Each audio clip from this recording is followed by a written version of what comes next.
Good afternoon, everyone. This is Sam Drew with the National Dropout Prevention Center, and I'm here with my co-host and colleague, Marty Duckenfield. It's another beautiful spring day at Clemson. I hope the weather is the same where you are as we welcome all of you to this monthly radio webcast brought to you by the National Dropout Prevention Center at Clemson University and in partnership with Clemson Radio Productions and the generous support of Catapult Learning and Penn Foster.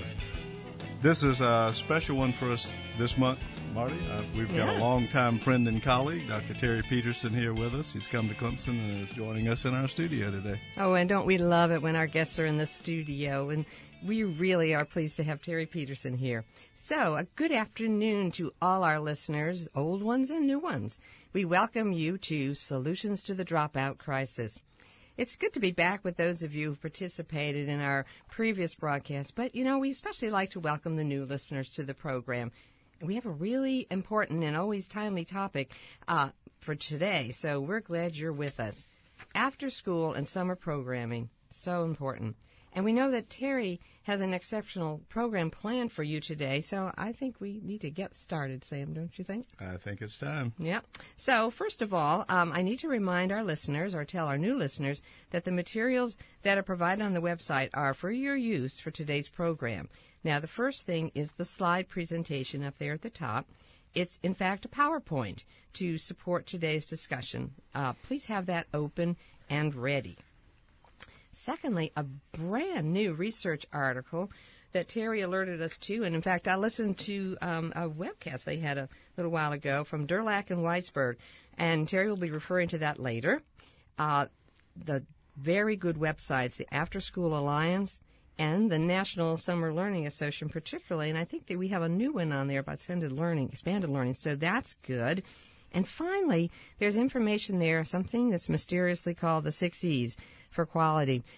You'll hear more about that later in the program, but all of these are great for follow-up after today's program. So, as always, quite a lot of information for our listeners to turn to at the end. And I know I repeat this every broadcast, but I think it's important to repeat for our listeners that these radio webcasts are really intended to be in-depth professional development opportunities for schools. Mm-hmm. And so there is the radio webcast, and there are all these resources that wrap around that. So I want to remind our listeners again to take time to look at these resources. We put them all in one place for you, so they're easy to get to. And they're all archived there. Absolutely. And, today is just the beginning. This is just the beginning. Now, the wonderful thing about these webcasts is that you, the listeners, have the opportunity to engage in a discussion with our presenters. And so we invite you to be an active part of the program. And there are two ways you can connect to us. And since this is a radio call-in show, we encourage you to call in your questions. Our toll-free number is 888-539-8859. And for those calling from outside the U.S., the number is 864-656-4549. Now, you can begin calling now or anytime during the program. We'll put you on hold for a few minutes, but we're going to try to get to as many of your questions as we can during the broadcast. Now, as an added benefit for today's program, if you're a caller, we'll send you a free copy of Terry Peterson's book, Powerful Allies, which is listed on the resource page. I've got a copy right here. Powerful Allies, After-School Program, Service Learning, and Community Education. So give Eric your name and your email address and phone number when you call in. And I think, Sam, we've got something else for him, too. We do. We still have this name in the hat thing going, and a lot of people have participated this year. Like last year, your name will go into a hat for a chance to run a free conference registration to the National Dropout Prevention Network Conference. It'll be held in Orlando next year, October of 2012. That's right. So call in, and you get that extra added bonus. Yeah, it's a great prize. There's just 2 more chances to get your name in the hat. We've only got 2 more programs here for this school year. We are also accepting email questions sent to our email address, which is ndpc@clemson.edu, with the word solutions in the subject line. And, I got to confess, I just have a soft heart. Last month, when people wrote email questions, they got a book, too. So, just so you know. We'll try to get Extra to as bonus. many. That's right. That's right. We're begging for questions. Excellent. They were coming like fast and furious, and I was so proud of them that I said, you all deserve a book, and you're going to get it. So we're going to get to as many questions as we can, and then we also save questions and share them with Terry later on, and so you will get your answers no matter what. But we're looking forward to all the input from the audience today, as well as what's going to happen here in the studio. All right, then let's move on. I know you're tired of hearing us, but those are important things to tell you, and we're very excited about the topic this month, closing the gaps through after-school and summer programming. And we are particularly excited about having Terry Peterson as our guest.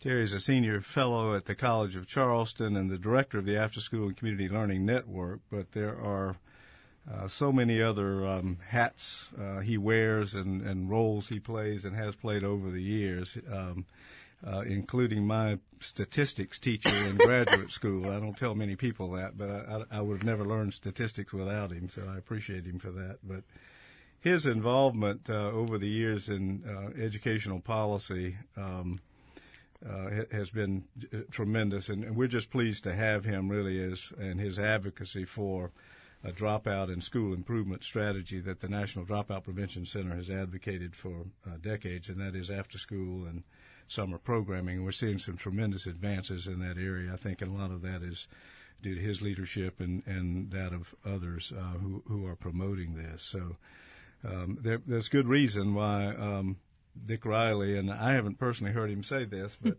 Marty says that he has former Secretary of Education, South Carolina governor that we all know and love dearly, called Terry the King of After School. So you got a crown on your head. Excellent. And a free book. And a free book. And a kingdom. Anyway, we're delighted to have you with us, Terry, today. It's really good to be with you and your listeners, and you, Sam and Marty. We've been long-term colleagues working on many things, and it'll be grand today to explore in more depth how after-school and summer learning opportunities and partnerships can really help young people stay on a path to high school graduation and beyond. Great.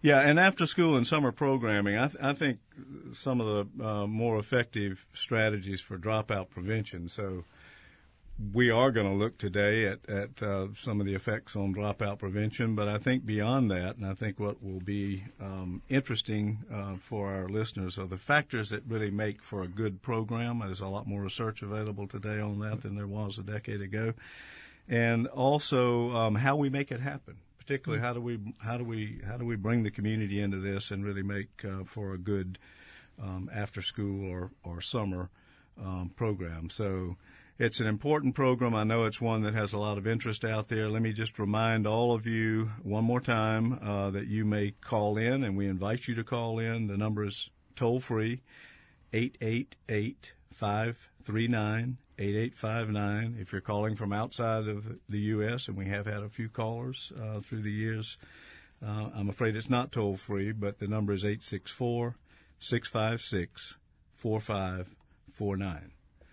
So, Terry, with that, I think our listeners are eager to get into the details of what you have to say today. So let's turn to your PowerPoint and get started. Thanks, Sam. And please do look at the PowerPoint slides as we think through the potential and opportunities presented by engaging quality after-school programs. I'll be referring to the slides as we go, but in general, I probably won't read much off of them, but just talk about them. And so let's begin. We'll start with the second slide, which is the agenda for today's program, and we'll cover 4 topics or areas: the gaps, what good programs look like in after-school and summer programming, partnerships that make a difference, and sustainable resources. Going on to the next slide, my former boss, and actually Sam's too, at one point in time, really summed up the situation we find ourselves in today, is that many of our struggling students, at-risk students, students in low-wealth schools are having their future literally shortchanged because we're ignoring the potential of more learning and enrichment time. We're ignoring involving more people to help them succeed in school and life, and not totally engaging the community. If you go on to the next slide, you'll see, as you know, all of you know, but sometimes we need to be reminded that there are a lot of new demands on young people to be better educated. Clearly, they need to know the basics of reading and math, but also science skills are terribly important. 21st century skills. Some people don't like that name, but we need to learn to work in teams and work creatively to solve problems. And really, finishing high school or getting a GED and continuing an education really is a basic today. It's not a luxury as it was at one point in time. And for a lot of us, changing jobs 10 to 15 times is going to be the norm. So having a resource nearby, like in a school turned into a community learning center, or with a really comprehensive after-school program for kids and adults, can be a great resource. So, moving on to gaps, while the demands are clearly going up on what young people need to know and be able to do, there are many gaps that young people face, and many more young people have more gaps. So that's not a good combination.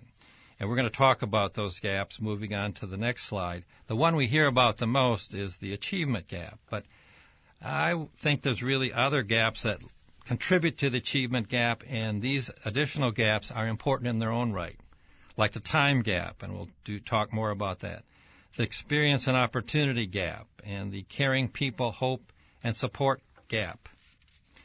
Really good after-school and summer programs done in school community partnerships can put a dent in these gaps. They aren't the only things we need to do, but they can contribute.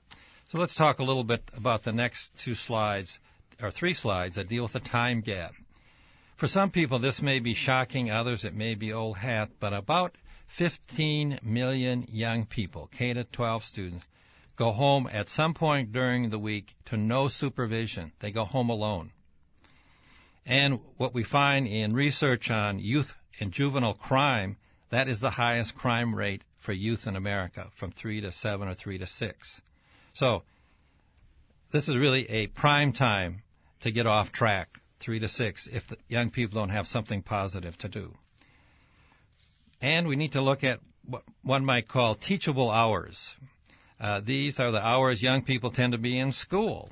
And compared to how many hours they have outside of school, sleeping and not eating, about maybe 20% of their waking, not eating, not sleeping hours, which I guess is awake, they're not involved, many young people, in any kind of learning that we might think is productive. On top of that, we have a whole body of new research that finds that low-income students in particular, but we're also finding this affects lower middle-income students who aren't engaged in summer activities that really have some meat to them. They actually lose 2 to 3 months of achievement each summer. So there's a big time gap. I think that's one of the most extraordinary things I've learned here over the last year or so. And we have the website up, the National Summer Learning Association, which really focuses on that. But it's an extraordinary statistic about the learning loss over a period of time. By the time they're in ninth grade, they could be 2-3 years behind grade level solely because of summer learning loss. Oh, yes. There's another study came out as people have been watching the news, particularly in the last few months or year. A lot of discussion about the income inequalities in America, or income gap, and depending on what side of the political aisle you might have different opinions. But one interesting study a few weeks ago that was released found that high-income families are devoting even more of their income and the parents' personal time to helping kids have meaningful learning opportunity in the summer and after school. And on the other hand, they're finding that low-income families who have less disposable income during this recession and less time are having less opportunities to do that. So for high-income families, not begrudging them at all, but they see in this economy, for these new skills, young people need a whole set of experiences and opportunities beyond what they're getting, and that's what our next slide is about, the experience or opportunity gap. For many young people, that is real. They have their home and their apartment is kind of their life and their neighborhood, and there's a whole lot of other things they need to learn about. And parents know this. A while back, a survey was done of parents, and these are mainly low-income parents, if I recall correctly, asked them what they would like their young people to learn and be able to do. in an after-school or summer program. And they talked about they wanted to learn new skills. They wanted to learn about other languages. Sure, they wanted help if they were behind in reading and math, but they wanted to go way beyond it. On that, they wanted opportunities to learn about art, music, technology, serve and learn their community, be able to even take courses for credit in after-school and summer programs, older youth. So those opportunities are critical, and it is a real gap for a lot of young people. Another gap is sort of the connection to people who care, connection to hope, and extra support. I've done a lot of work over the years trying to pass laws, so people say it helps to know somebody. Well, in real life, it helps to know somebody. It helps to have knowledge about the local museum, the library, employers, job opportunities, careers, colleges. So that is another kind of connection we need to help build up and close that gap. And what we're also finding is that because after-school and summer programs tend to be more flexible and often involve schools and community groups, faith-based groups working together, they can deliver these opportunities in different ways. They can close these gaps in some different ways than maybe you can do during the traditional school day. So having them work together is really powerful. The final gap that we hear so much about is the academic achievement gap, and it is real. Many young people are falling behind.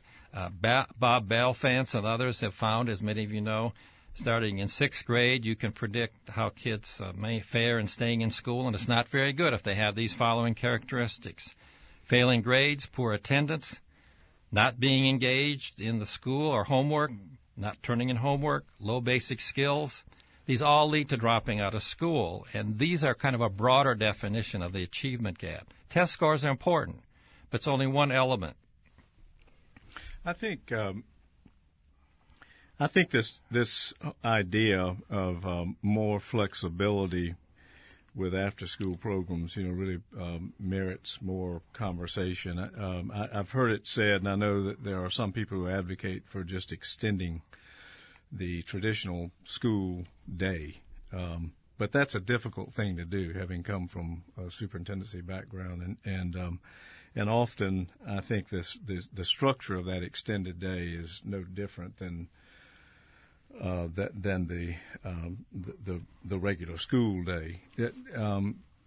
What can you say about that, Terry? Is that are there places that have just extended the school day, and do they represent an after school, the kind of after school program that you're talking about here? Or well, there aren't a lot of experiences yet in really significant extensions of the school day and year, and we sort of have mixed results.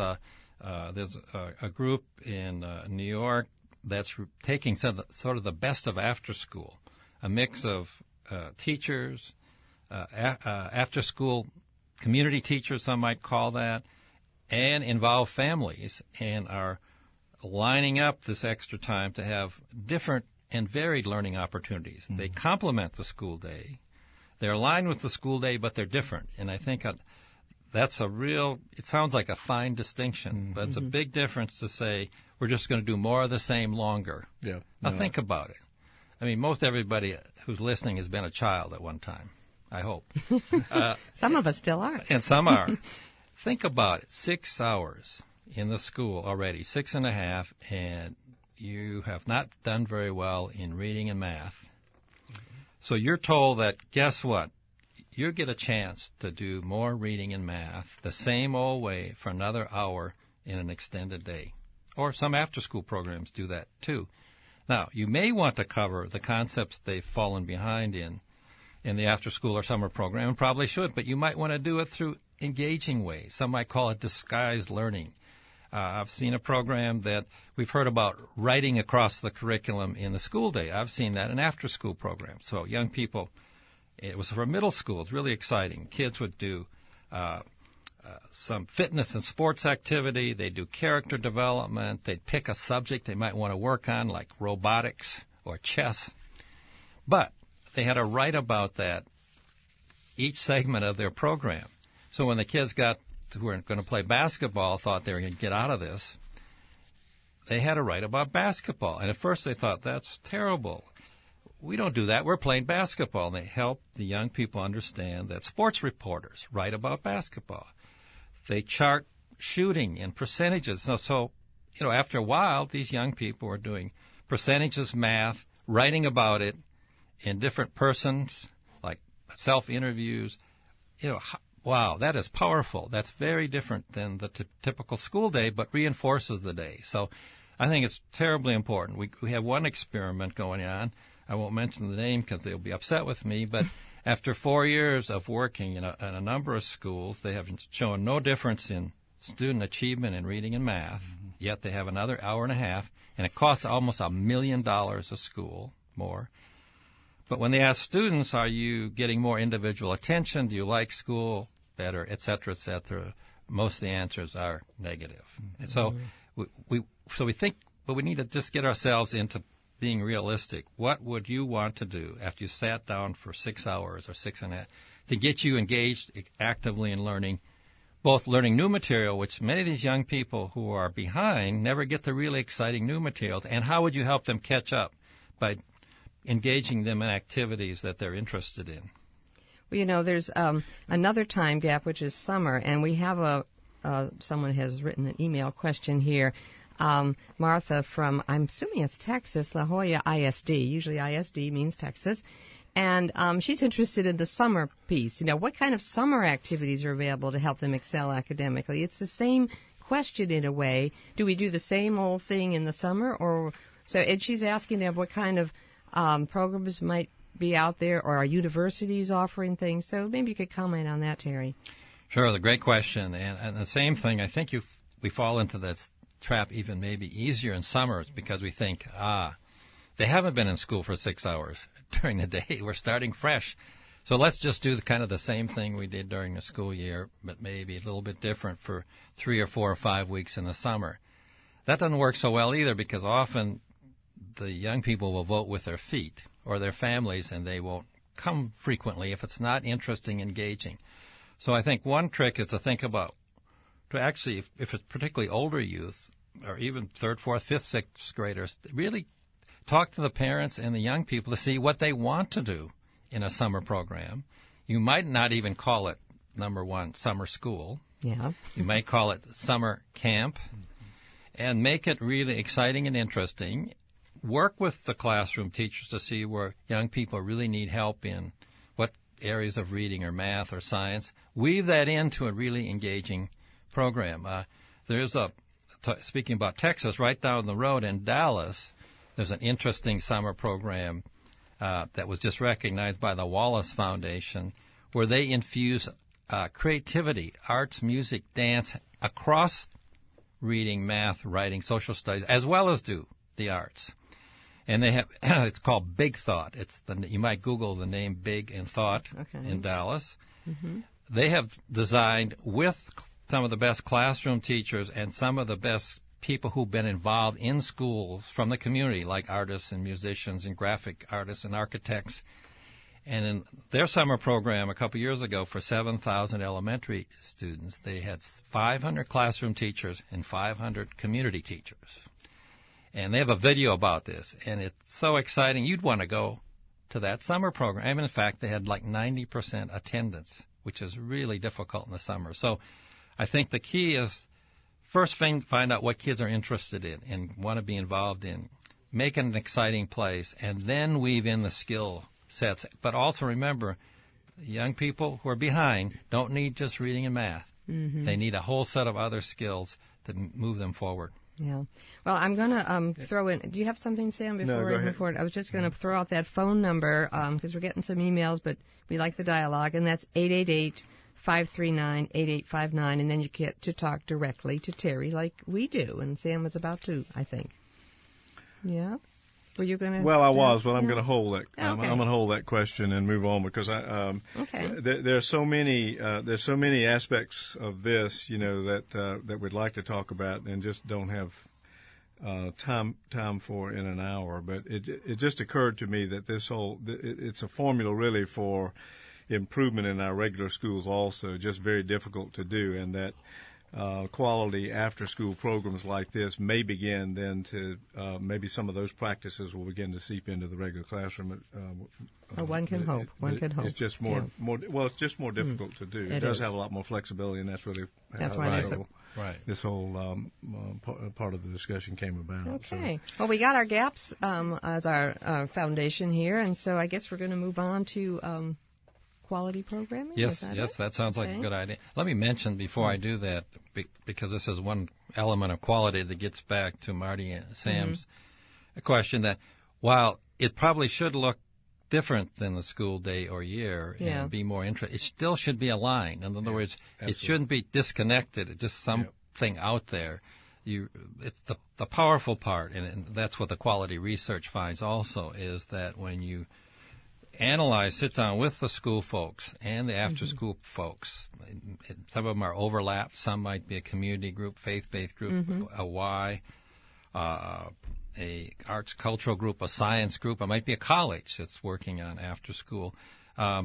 They should sit down together and really map out what would be exciting program that would reinforce the day but be different and engaging. Yeah, that's an important point. And that slide with the little arrow going up highlights what Sam said, is that there is a growing body of research, particularly in the last 5 years, and 10 probably, but 5 heavy, about what makes after-school and summer programs effective and work well.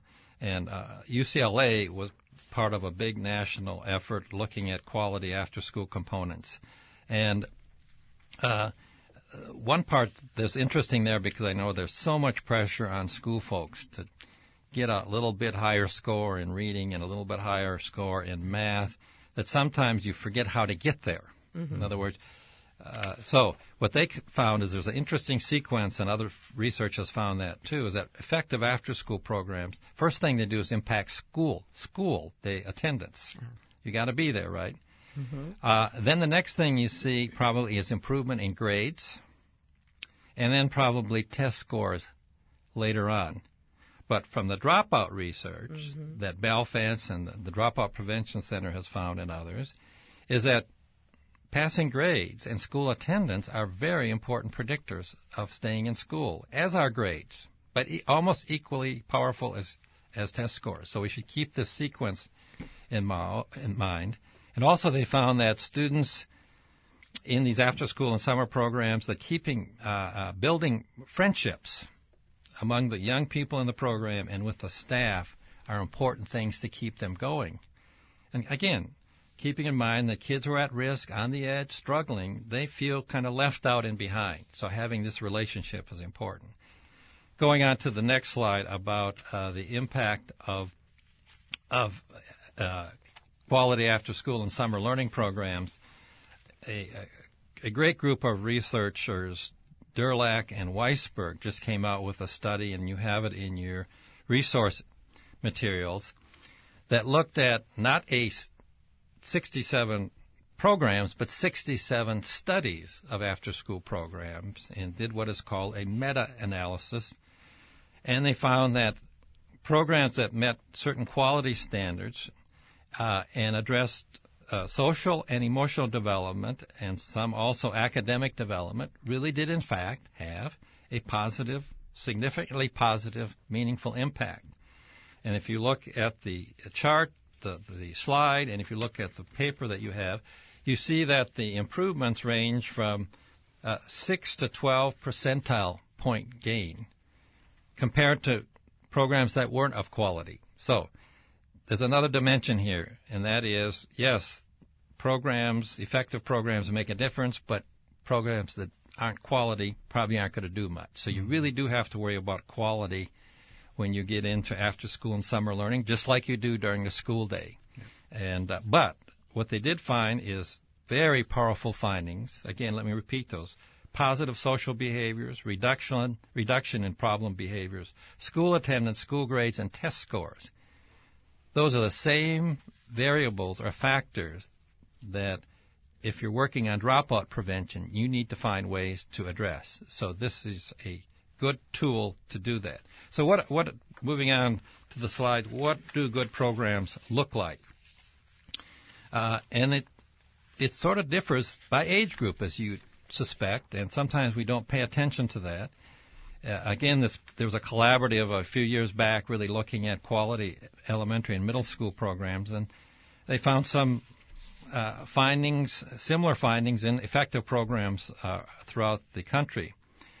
Clearly, that young people need a mix of opportunities and activities in the program. They need to be hands-on. There need to be clear goals about what is hoped to be achieved, and the staff needs to know those and be prepared to deliver on those.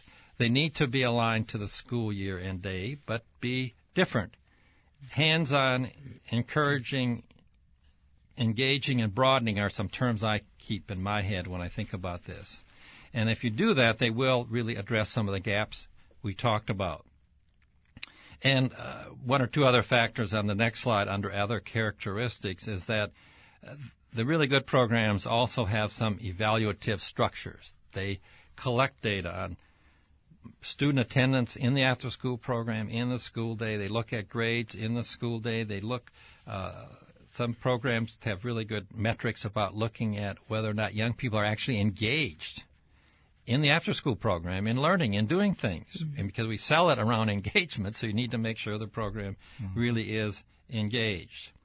Another findings that others have found is that programs that really start with enrichment actually may have a very positive impact not only on enrichment but on achievement. And that shouldn't be a surprise, again, from what we've talked about. But those programs seem to be most impactful if they offer opportunities for skill building and mastery, so you're really moving young people forward on something so they see and feel the success and also know the hard work that goes into it. And they really do build intentional relationships in the school and with the families and with the after-school staff. Like everything, a good after-school and summer learning programs need a strong, experienced site coordinator, and they need to have a really quality relationship between or among the school and community groups. Going on to the next slide, a really interesting thing, I've watched this field now for 15 or 18 years, is that it sort of started with as a child care issue for parents who are working, and by the way, that has increased over the 20 years, so we have more parents working. That's why you have 15 million children going home alone. But that's where it sort of started for children in first, second, third, fourth grade. Then the last, maybe the 90s, early part of the new century and millennium, it moved up to middle school, early middle school, 5th and 6th, 7th grade. Now there's real interest not only in those ages, but also now into the 8th through 10th and 12th, 10th, 11th, and 12th grade. But clearly here you have to, if you're going to be involved in it, you really got to think differently. And one group summed it up this way. They need, these older youth, some new context, some new medium, practical problems to solve, connections to jobs, course credit, and college access. So they have to see there's a light at the end of the tunnel. Some great folks, Sam Pia and Dave Sinsky, who are writing a paper for actually a compendium I'm doing on after school. It's a draft paper, so I can only give you a taste of it. We couldn't put it on the website. Yeah. But they've done a lot of work with older youth and found those 4 dimensions there. Strong partnerships. This is real important to understand because school people who are trying to meet test requirements will have heartburn about a couple of the items in the next bullet. A blend of structured activities, informal social time, skill development, and relationship with adults and peers. Mm-hmm. It's hard to have informal social time during a school day, but kids are on the edge, struggling. That's part of successful programs for older middle school and high school youth. And what is also essential is that the youth actually have input in the programming. And I've seen this, surveys, focus groups, young people on advisory committees, and that's critical. And they need strong adult leaders with skilled staff who know how to relate to youth at this age, but also know connections to material, expertise, to courses, to occupations. They have to have some expertise, and young people at that age recognize that. And even though you may not be the most dynamic person in the world, they know if you know auto mechanics, if you know how to build a robot, play chess, play a guitar, send a rocket up. They sense that, and they want to be part of that. That whole the whole youth input component interests me. I know Marty has a lot of experience in this area. We're looking now at adding a youth component to our national conferences. Excellent. Have them actually sit in on planning, and because we think the conferences will be much stronger and the offerings there will be much stronger. But another area, Terry, that we have become interested in, have always been interested in, has always been listed as one of the 15 strategies, is CTE, but career technology education. But more targeted would be programs of study, or the pathways by which students move through school and into work. And it would seem to me that after school might lend itself also in some way to promoting those pathways or continuing that work. The whole idea of aligning with the school and then what could be done in after school then to continue students along those pathways. So it may be enlightening to people even to see, there's academic, there's enrichment, there may be other forms too of after school. And a lot of people tend to think of after school and they think academic only. Yeah. So this opens eyes. Well, it certainly has a whole new flavor to after school because, all right, I'll admit it. I'm a grandmother, and I've watched these children with their parents working, going through school and having and being engaged in after school. But I see, as I have the oldest one moving into getting close to the high school years, there's going to be a different. There's going to have to be something different for Jack. There's going to have to be something different that will entice him and have him feel good about it, and also help him with school situations. Totally different, and it's just interesting to think about these gaps, because this opportunity gap or time gap is an opportunity, and to put a positive spin on that time period, that so much can be so helpful to students, especially if they aren't in a school that has programs of studies or these kinds of things. They're not getting exposed to different careers and opportunities. Now, as Sam mentioned, my area of interest is service learning, and indeed your publication addresses how service learning can connect and provide these similar skills to younger children as well as to the high school age. Do you have some examples of this kind of program? We're going to be talking about that later, but I think that how this can fit into an after-school program would be great to hear.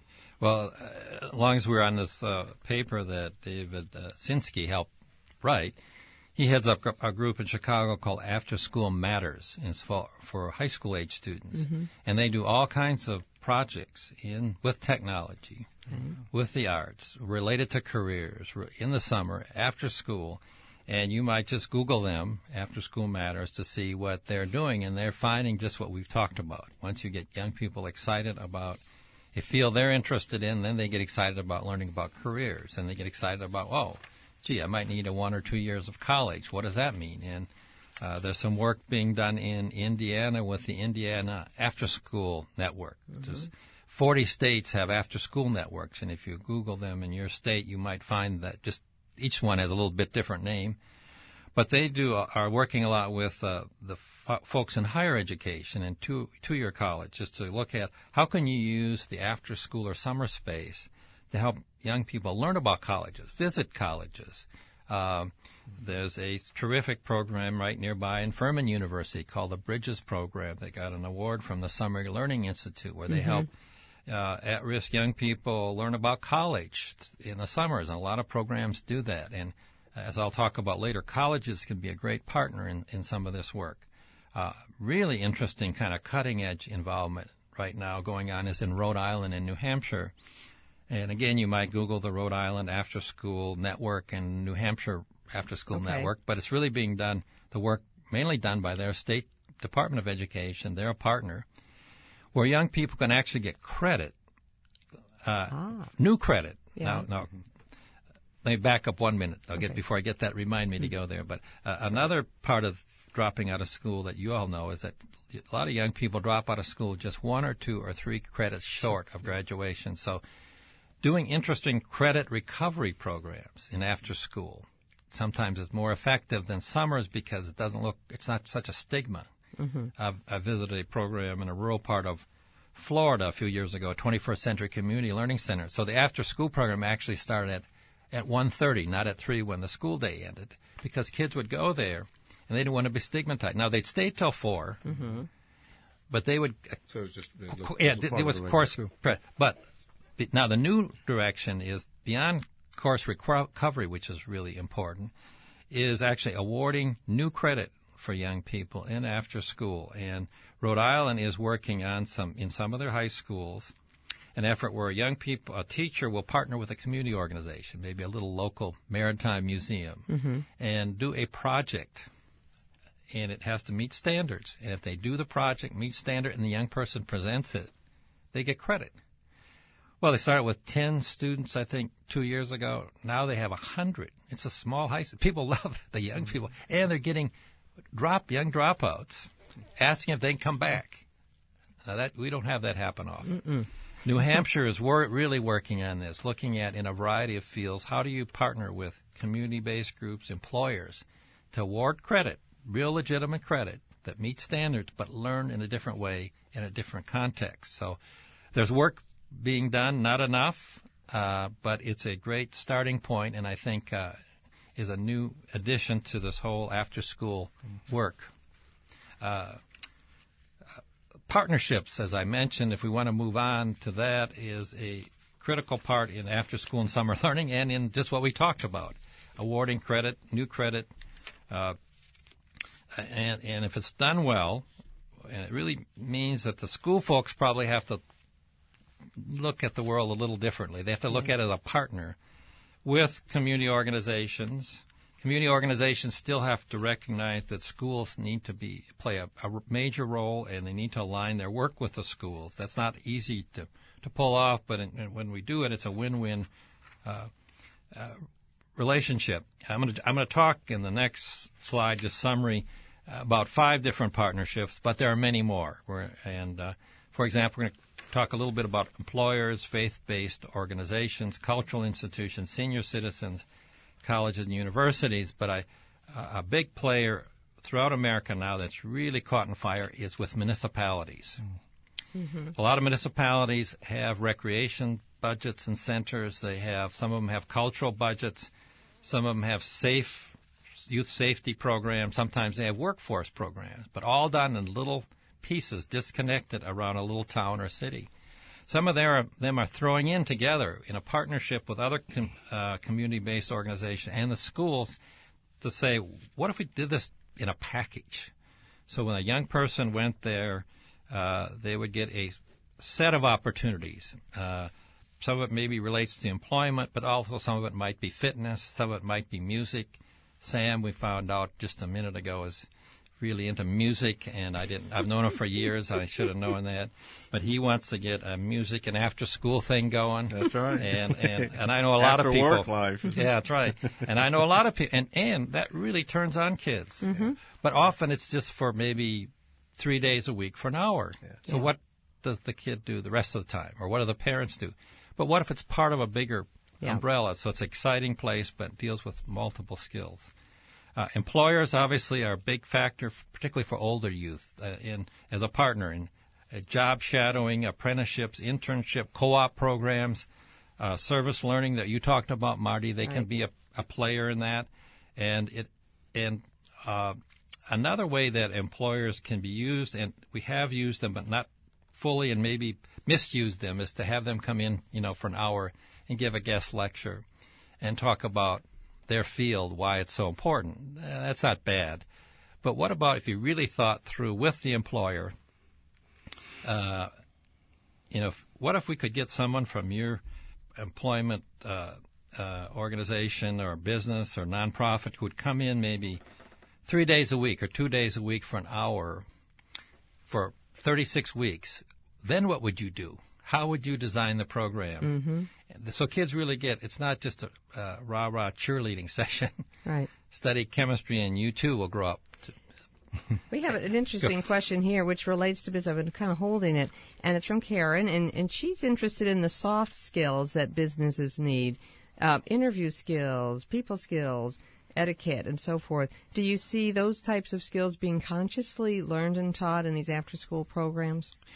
Some of them, and I think it's easier to do those in after-school programs, summer camps, and I maybe use that term rather than summer school, because I know summer school scares kids off before you get them in the door.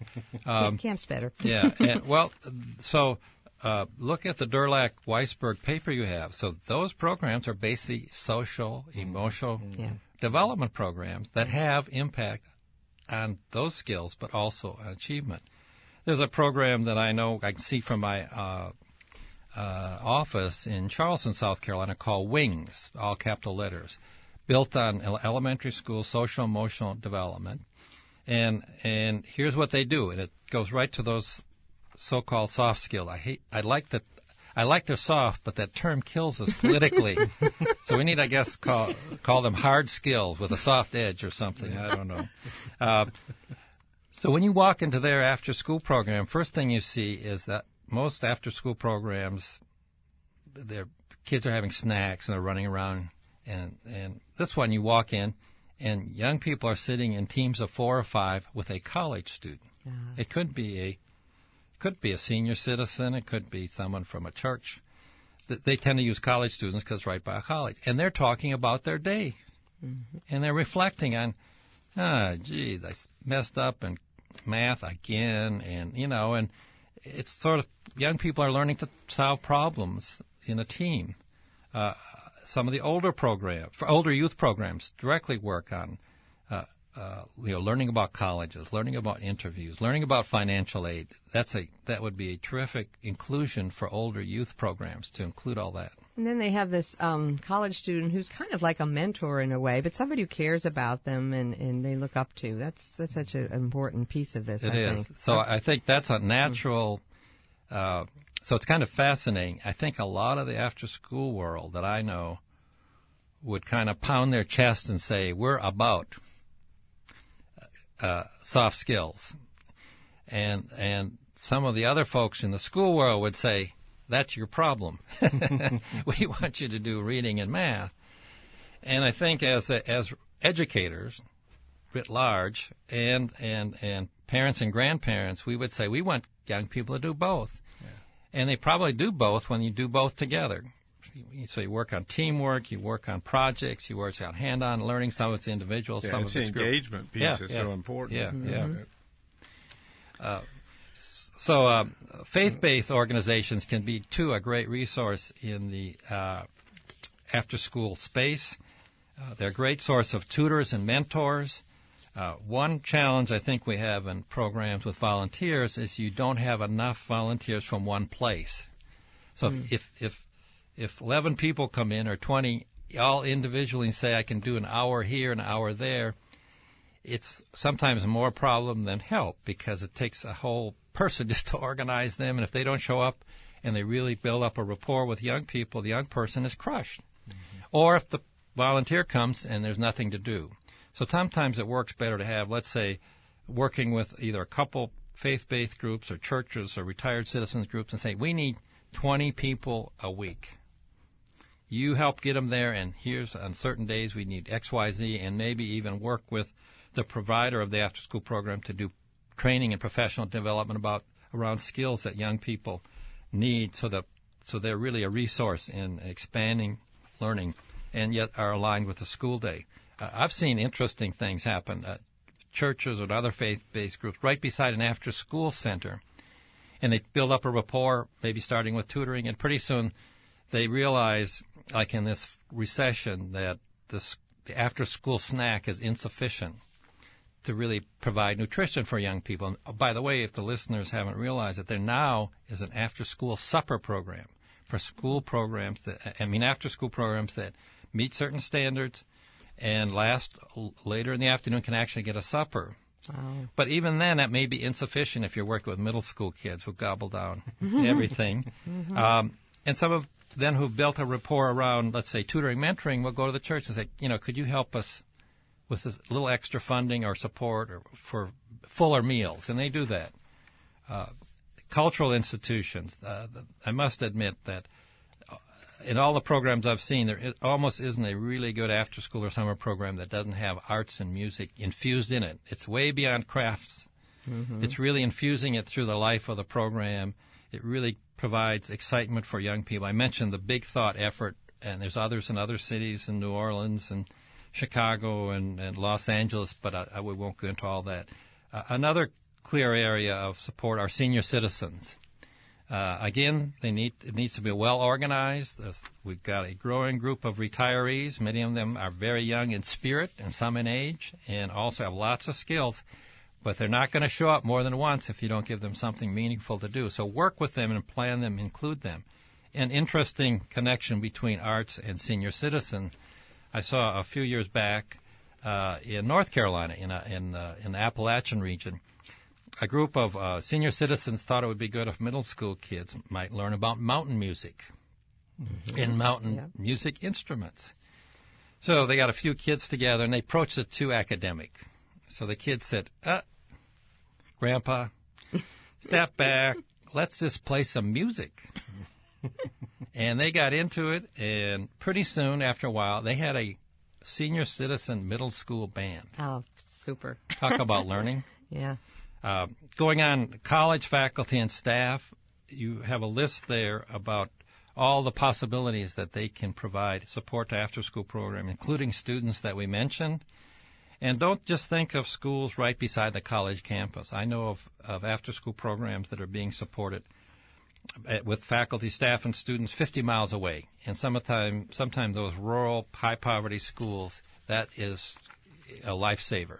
I got a couple of questions, Terry, that are coming down the pike here, and I want to respect our listeners and their interest. And this one comes from Georgia, and it's from Syracuse, and it's he said he or she is an education outreach coordinator. And this is what he says. I know you all talked about after-school providers and the schools working together, which is essential. How would one go about having your organization implement credit recovery as a component of the after-school program? What have you seen? I think the key would be to go to your local, probably it's going to be a high school, most likely. It could be, sometimes 8th grade credit, too. Yeah. Kids get behind there, and that's important. And find out what it would take to do that. And in Georgia, you said Georgia, they should contact the Georgia After School Network. Okay. And maybe they together could talk to their State Department of Education to see if maybe they need a little regulation change. That's what happened in Rhode Island and New Hampshire. Sometimes it's there, just no one has thought about that. Yeah. We just sort of get locked. We've done things in a certain way for 100 years, so we're going to do it for another 100. That's how we do it. That's exactly. But there are ways. There's some examples out there, and if he talks to the Georgia After School Network, Jill Reamer is the head of that group. She could help work on that. Fantastic. And then the other question is from Erica. I'm trying to see where Erica's from. Probably Greenville, South Carolina. I don't know. I know a lot of Greenvilles. Anyway, the question is there a list of resources to give to programs serving older youth, in addition to after-school matters? I don't have them with me right now, and I hate to do a self-promotion, but I have 4 authors working on articles as we speak about older youth. And how they're engaged with examples. And that website, the Expanding Learning website, will probably be the first place that it comes out, as well as a kind of a hardback and online copy. But, maybe if she would email you, Marty, I could send her some more. That's off a few months, and I don't want to do that. But there are other places doing this. Yeah. Okay, and we can forward that to you, and also we can, when they're ready, post them on our website on this very same page. Okay. I think we're ready to move on. You have a question. Well, yeah, but I'm gonna hold that too, and if we've got time at the end, we can comment because I want people to hear more about. There have to be questions out there right now. How do we fund these things? That's where we're heading. What are the various funding mechanisms? How are other after-school programs sustaining themselves? And I know Terry had prepared a good bit pertaining to that, and I wanted to make sure we were able to get into that. Yeah, we know they're wonderful, but okay, now how are we going to pay for them? Well, the strength of after school is its weakness, and that is no one in general is in charge of after school or summers. In a few places, municipal leaders, mayors have gotten together with a whole set of community players and schools and created kind of a after-school alliance. There's a great one in Providence, Rhode Island, for example, and other places. But in general, it's sort of, you have to take each situation by itself. And a couple things under the slide that says sustainable resources is you need a portfolio of funding resources. Don't just think of one grant or one thing, because that might work for a little while, but eventually you'll be in trouble. Think of a portfolio of resources, not always money, but part of it has to be money. And a key is, with your first money, find really engaging, exciting staff people. It'll pay many times over. So having a site coordinator, either half-time or full-time, or if you're in multiple schools, a half or full-time coordinator for the multi-school, multi-community-based effort. You need that because there's so many pieces that need to be put together. There's a handout that you have in your resource list called the 6 E's for sustainability. It's almost a survival guide to after school and summer funding. It's front and back, and we won't necessarily go over it right now because it takes too much time, but sort of a self-assessment. The first thing for you to get funding, you have to offer a quality program. And if you have one now and it's not quality, you better get it to be quality, or you're not going to keep or get the money. So I've used the 6 E's as the elements of quality: engaging, enriching, extra connections, hope, and hands for support, educational expertise, excellence and high expectation, that's one, and an energetic staff at 4:30 on a Thursday and in the middle of the summer on a beautiful day. Yep. If you don't have that, if you don't have that, you aren't going to get or keep funding. Now, on the back side are some of that handout are some interesting possibilities for funding. Some are dollars, some are partnerships. And the best programs do all the above: dollars, partnerships, and volunteers. It's a combination. But they look at it together in terms of programming. The best programs have that same mix of people. So it's exciting, it's interesting. And then they also then have this mix of funding. A couple other quick slides. I did a study a few years back asking a sample of 21st century community learning centers.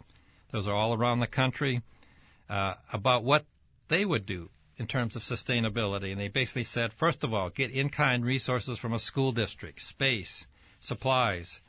And then it's critical as a half-time or full-time coordinator, hopefully paid by the school district. If you can't do that, next backup would be maybe a local community foundation or some other foundation, or support from the city or county government. Quickly running over into some federal resources for after-school and summer learning. There are a few states. California has really done a masterful job of really investing in after-school and summer learning with their own state money. A few other states have done that, like New York, Massachusetts, Connecticut, New Jersey had, and now they've had cutbacks, Illinois. But in general, throughout the country, these federal resources could be used for after-school and summer learning. Title I is a natural. School improvement grants, those are schools that really have had trouble in the last few years. Those grants are sizable. But the new one that you might want to pay attention to is a Supplemental Education Services Grant, called shorthand SES. This was the money that has been used for tutoring. States now have the flexibility to repurpose that, and maybe school districts, depending on how your state's going to handle waivers and flexibility. But they could use that SES money to run after-school and summer programs and include in that tutoring. Those are really effective when they really have a rich array. Sam's music, tutoring, robotics, service learning, environmental projects in the community. Wow, I mean, I even want to go to that. Isn't that great? 21st Century Community Learning Centers. It is the biggest sole support for after-school and summer learning in the country. About 10,000 school community groups get funding. Wow. And right now, in a number of states, not all, but I know just from kind of grassroots word of mouth, there's a competition going on right now for this money in many states. So if you think you want to get into this, check your state Department of Education. Oh, good timing. It's federal money, but it's run by the state, and find out what their guidelines are. You have to have a school-community partnership. It has to be in high-need schools, and you need to offer a robust after-school and summer learning program that obviously has to address reading and math, but can do that creatively. Another resource is AmeriCorps Vista and Senior Corps. A number of after-school providers at the state and local level use AmeriCorps Vistas and Senior Corps to help. Fantastic. There is a really big one in the northern half of Wisconsin. A health provider has realized that when kids drop out, they're not only an education problem, they're a health problem. And they have 100 AmeriCorps people working from 11 to 6 in the school, from 11 to 3 after school, working on health and nutrition and academics, and are making a difference. So let me close with that, and the great quote by Benjamin Mays, and that you really need to reach for the stars, and it's not a failure to not attain the stars, but it is a failure to reach for them. And so I like your listeners to shoot for the stars in this field. Don't hold back, and you'll be successful, I'm sure. I know. And I've got to get this other call, because it's rural areas always are frustrated. This is John from California, and he says, do you have any recommendations for sustainability for rural programs and with really limited resources? I mean, the rural areas, you get some examples or suggestions. It is difficult, and a key is to try to win over your school folks, and that's not always easy. They're sort of thinking, 8 to 3, reading and math, test scores, no child left behind. Why in the world would I want to get involved in after school or summer? But if they do have, let's say, science labs, physical fitness labs, libraries with technology, language labs, they're a great starting point. And then if you could find a way to, maybe not, maybe your little town, and maybe not. A lot of towns don't have investments, but it's surprising. A lot of towns have investments in recreation, or maybe in workforce development, if they could be partnered with the school. And then if there was some community groups or faith-based groups that might be willing to help. And the key, though, is, and this is tough in a rural community, can they find a little bit of seed money to hire that half-time coordinator? And they may have to apply for a grant, a state grant. In California has state grants, or a 21st century grant, or maybe some other funding stream to get that going. So the final one are the colleges and universities. Yes. Even though they may be far away from them, I've had a number of particularly land-grant colleges. We're sitting in one, Clemson, but every state has one. They have an outreach mission, 4-H, and check with them and see if they can make something happen. Oh, that's a great suggestion. Hey, we got a caller here toward the end. Let's let Jim from Columbia in and participate, because Terry's been anxious to hear a phone conversation. So, Jim, welcome to Solutions. And have you a question for Terry Peterson or a comment?